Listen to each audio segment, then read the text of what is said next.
నమస్తే అండి. నా పేరు డాక్టర్ సాయి లక్ష్మి దాయన్న. నేను అపోలో హాస్పిటల్స్ జూబ్లీ హిల్స్ హైదరాబాద్‌లో గైనకాలజిస్ట్‌గా అండ్ క్యాన్సర్ స్పెషలిస్ట్‌గా పనిచేస్తున్నాను. ఇన్‌ఫర్టిలిటీ ప్రాబ్లమ్‌తో మా దగ్గరికి చాలామంది కపుల్స్ వస్తారు. అలాగే మన సమాజంలో మీరు చూస్తే చుట్టుపక్కల కూడా ఎంతోమందికి వాళ్ళు అనుకున్నప్పుడు పిల్లలు పుట్టట్లేదు. దీన్ని ఇన్‌ఫర్టిలిటీ అంటాము. ఇన్‌ఫర్టిలిటీని 2 భాగాలుగా ముందు ఏ డాక్టర్ దగ్గరికెళ్ళినా ఇట్లా మాకు పిల్లలు పుట్టట్లేదు అంటే, అసలు మీకు ఇంతవరకు పిల్లలు ఎప్పుడూ పుట్టలేదా?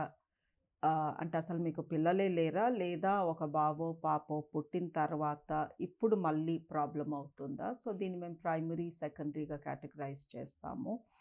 అండ్ ఏ కపుల్ అయినా ఇన్‌ఫర్టిలిటీతో వచ్చినప్పుడు యూజువల్లీ ప్రాబ్లమ్ ఎవరో ఒకరిలో ఉంటుంది, లేదా ఇద్దరిలో ఉంటుంది, లేదా ఇద్దరిలోనూ ఉండదు. సో, ఏంటి అంటే అమ్మాయిల్లో ప్రాబ్లమ్ ఉంటే వాళ్ళకి పీసీఓడీ టైప్ ప్రాబ్లమ్ ఉంటుంది, లేదా హార్మోన్ ఇంబాలెన్స్ టైప్ ప్రాబ్లమ్ ఉంటుంది, లేదా ఒబిసిటీ మూలంగా చాలా లావుగా ఉండటం మూలంగా హార్మోన్ ఇంబాలెన్స్, థైరాయిడ్ ఇలాంటి ఇష్యూస్ మూలంగా అమ్మాయిల్లో ప్రాబ్లమ్ ఉండొచ్చు. యూజువల్లీ అబ్బాయిల్లో స్పెర్మ్ క్వాలిటీ తక్కువుంటే, వాళ్ళ సీమెన్‌లో ఇష్యూస్ ఉంటే వాళ్ళకి యాక్చువల్లీ సింప్టమ్స్ ఏమీ ఉండవు. అంతా బానే ఉంటుంది. ఎరెక్షన్, సెక్స్ చేయడము వీటిల్లో ఏమి ఇష్యూస్ ఉండవు. సో, చాలామంది అనుకుంటారు ఒక కపుల్‌కి పిల్లలు పుట్టట్లేదు అంటే ప్రాబ్లమ్ అమ్మాయిలోనే ఏదో ఉండి ఉంటుంది అని. బట్ మేము కామన్‌గా స్పెర్మ్ కూడా టెస్ట్ చేసుకుంటాము. అబ్బాయిల్లో స్పెర్మ్‌లో క్వాలిటీలో ఇష్యూ లేదు అని చెక్ చేసుకుంటాము. అండ్ ఎక్కడ మనకి ఫ్రస్ట్రేటింగ్‌గా ఉంటుంది అంటే మీకు, మాకు కూడా అమ్మాయిలో చేసే ఆల్మోస్ట్ అన్ని టెస్ట్‌లు నార్మలే వస్తాయి. లేదా చిన్నగా పీసీఓడీ లేదా ఎప్పుడో కొంచెం అప్పుడప్పుడు పీరియడ్ లేట్ అవ్వటం తప్ప పెద్ద ఇష్యూస్ ఏమీ కనిపించవు. అబ్బాయి నుంచి తీసుకున్న సీమెన్ అనాలిసిస్ నార్మలే ఉంటుంది. మరి వీళ్ళిద్దరికీ పిల్లలు ఎందుకు పుట్టట్లేదు? తన వైపు అన్నీ బానే ఉన్నాయి. ఈ అబ్బాయి వైపు అంతా బానే ఉంది. మరి ఎందుకు ఇన్‌ఫర్టిలిటీ ఉంది? దీన్ని అన్‌ఎక్స్‌ప్లెయిన్డ్ అంటాము.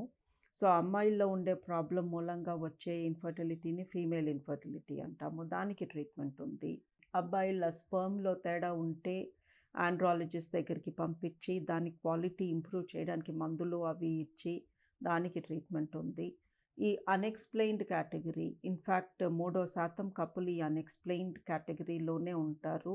ఈ అన్‌ఎక్స్‌ప్లెయిన్డ్ కేటగరీలో ఎవరిలోనూ ఏ తప్పు కనిపించట్లేదు. మరి నేను దేనికి ట్రీట్మెంట్ ఇచ్చి నయం చేయాలి? ఎలా నయం చేయాలి?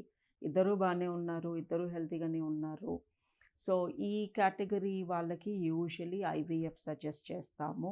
ఐవీఎఫ్ అంటే అమ్మాయి నుంచి అండము, అబ్బాయి నుంచి స్పెర్మ్ తీసుకొని ఆర్టిఫిషియల్లీ వాటిని కలిపి ఒక 4 రోజులయ్యాక ఈ ఎంబ్రియో చక్కగా ఫార్మ్ అవుతుంది హెల్తీగా అని చూసుకొని, అప్పుడు దాన్ని మళ్ళీ గర్భాశయంలో పెట్టటము. సో, ఈ అన్‌ఎక్స్‌ప్లెయిన్డ్ కేటగరీ వాళ్ళకి యూజువల్లీ ఐవీఎఫ్ రికమెండ్ చేస్తాము.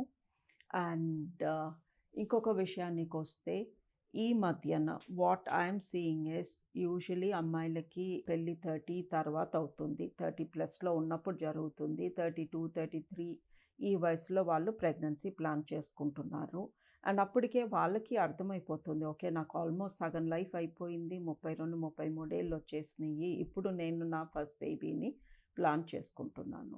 సో, ఆ ప్లానింగ్ కూడా ఎంత స్ట్రిక్ట్ టైమింగ్‌తో చేసుకుంటారు అంటే, ఈ 2 నెలల్లో ప్రెగ్నెంట్ అయిపోతాను. ఈ 9 నెలలకి బేబీ పుట్టేస్తుంది. మళ్ళీ నెక్స్ట్ ఇయర్‌కి ఈ ప్రమోషన్‌కి నేను నా జాబ్‌లో రెడీగా ఉంటాను. Etcetera, etcetera.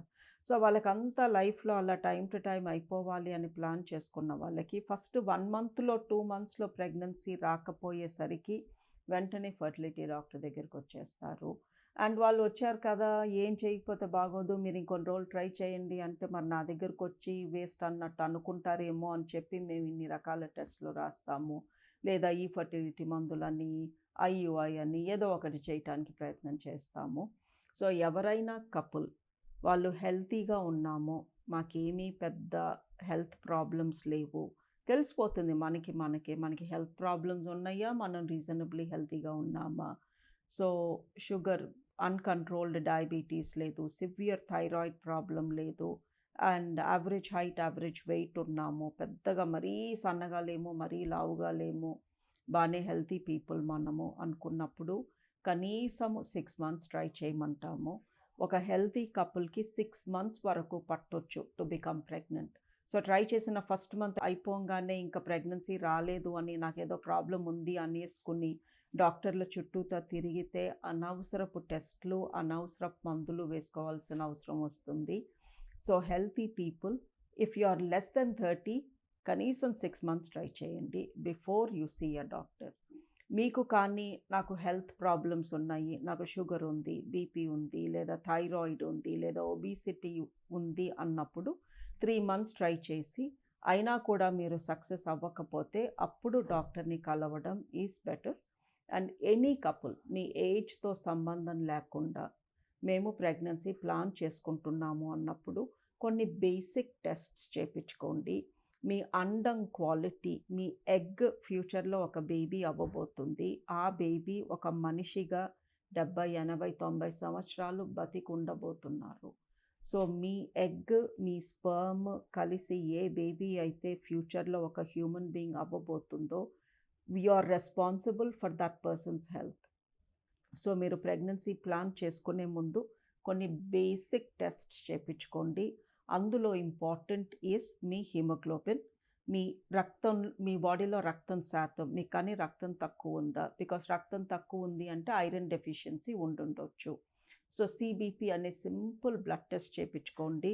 విటమిన్ డి చేయించుకోండి, విటమిన్ B12 చేయించుకోండి.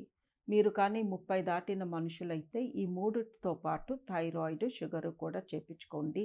మీకు వీటిలో ఏది ఉన్నా సరే అవి తగ్గడానికి మందులిస్తూ మీకు ప్రెగ్నెన్సీ ప్లానింగ్కి హెల్ప్ చేస్తూ, అండ్ ఈ డెఫిషియన్సీస్ లేని వాళ్ళకి హెల్తీ ప్రెగ్నెన్సీస్ ఉంటాయి.